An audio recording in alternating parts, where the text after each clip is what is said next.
everybody, this is Peggy for Cropstop.com, and tonight I want to show you how I got this background on this really cute card. I made this for my granddaughter. She loves those skeletons with bows, but I want you to look real close. This is a piece of white cardstock that I've used some studio paints and some of the distress inks on to get. So let me get some things together here and show you what I'm going to use. Here are the studio paints. I'm going to show you one that I did with her blank canvas. That, by the way, this is Claudine Helmuth, and I used the purple palette. And then I brought in some of my distress inks. You know I love these. This is the distress ink called Chip Sapphire, Barn Door Red, and then I highlighted it with black soot. Let's see, what are some of the other things we're going to use? Oh, and this is her brush. You know, Claudine's got her own brushes. And I got to tell you, these are the best brushes I've ever used. I kind of abuse them and leave them in water, and sometimes I don't leave them in water and they don't rust. I mean, they're really, really great little brushes. Then we're going to use two different embossing folders. This is one that's by Sizzix, and it was called Animal Prints, I think. And this is one of the new ones I just got from Cropstop. It's a Christmas one in evergreen. I don't know if you can see by the picture here, but it's all these little pine trees. I'm actually going to use the one they called Snowflowers. I don't know what snowflowers are, but I really like that background. So we're going to use that. Of course, we'll be using the Cuttlebug, and again, I'm going to be using my awesome little tape gun here, and a water spritzer, and oh, I finally figured out where I got these from. I got these at Cropstop. Of course, Haley Jo sent these to me. These are great little applicators for your ink. So let's get busy and let me show you how I did this. Alright, now what I want to use again is a Claudine Helmuth Studio Paint. The reason I like these, they're an awesome acrylic paint, and they're like so smooth. You don't have to shake them, and you never have to worry about this creamy junk being on top that some paints do. And the other really nice thing about it is she has 15 colors, but on her website you can go on there and she gives you a chart that shows you how you can blend these 15 colors into making 51 different colors. And we have a lot of the different colors at Cropstop, so check those out. But let me show you all I did. This is a plain old piece of white cardstock, and I just put a lot on there. I like to put a lot of paint and color this. And the other reason a lot of people say, well, why don't you just use a piece of purple paper? Well, I could, but I like to do some mixed media things once in a while with my cards and get a different look. And so this way I can match my own purple. So what I'm going to do, I'm going to put quite a bit on there because I like a lot of that purple. And I'm going to have let that dry. So let me throw my brush over there, clean up my little mess here. The other thing, remember, I keep telling you all the time, I keep reminding you about the craft sheet. Look at that, how cool is that? Wipe up, and I'm ready to go.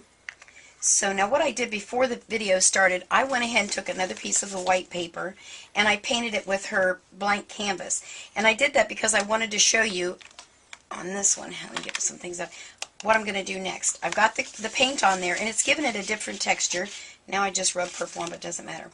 I'm going to take my distress inks, and I'm just going to put the red one, I'm going to put all over here. Oh, you know, before I go any further, I'm going to have to get a piece of paper towel. Oh, I think I'll just use my gauze, because normally I use paper towel, but this old hunk of gauze will work just as good. Might actually give it a really cool texture. So I'll put a lot on there. And the really neat thing about these is that the way that they work with water. So now I'm just going to take a plain old water spritzer here. And I don't want to spritz it, I want to get puddles of water. And I don't know if the camera can see how that starts moving that ink around on there. I'm going to put quite a bit on there. Excuse me. Like so. And like I said, normally I would take a paper towel, but I've got this hunk of gauze. I think I'll see if that gives it a cool texture.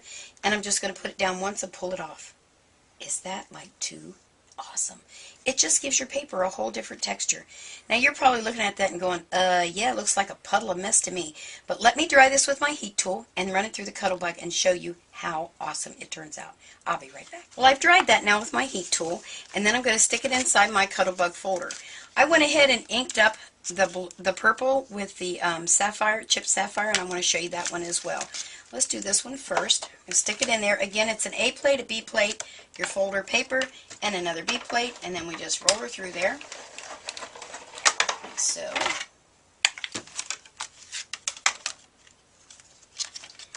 And look at how neat that is. I don't know if the camera can really pick that up. And then I'm going to highlight that with a little more red.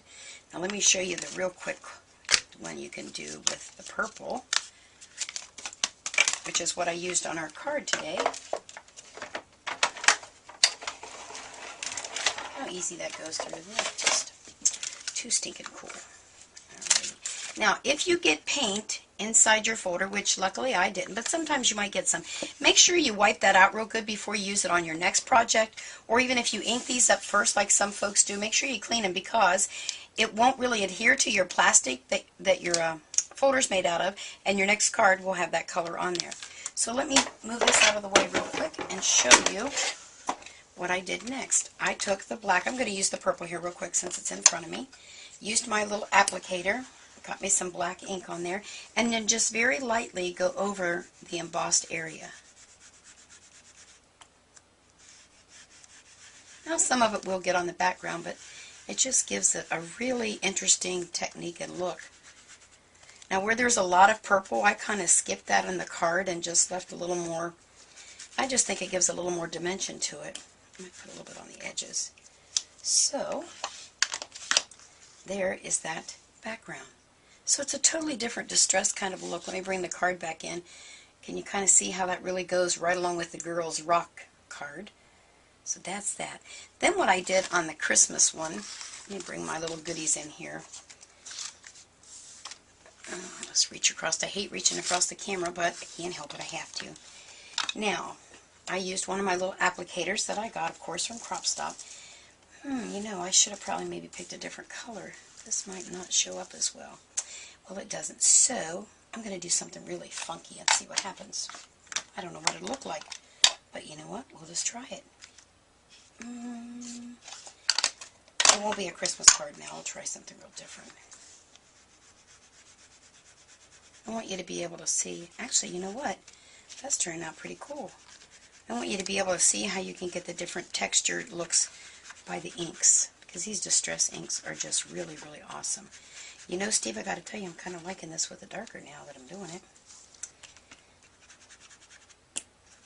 I talked to my husband, you know, he's the one that does the filming for me.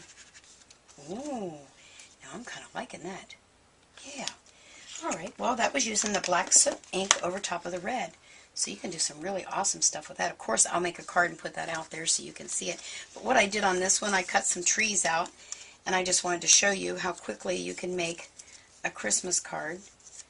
These were cut out on the Cricut. Let's put that one over there a little bit more. Let me switch these around. I really had these laying out really cool before. So I'm going to pop dot, I'm going to put that one flat, pop dot that with one, and there's two. I'm going to add some more little brads. I don't know if you can see this. I showed this on another video. There's little holes in the tree, and I used my Martha Stewart screw punch to do those. And then I'm going to just put the word joy on there and add a little bit of bling and call that a Christmas card. So that's some really cool stuff you can do. A lot of people don't know about all the acrylic techniques that you can use with the paints, but they're really awesome. And there's our first card that we started with, and I'm telling you, I'm kind of anxious to get started with this.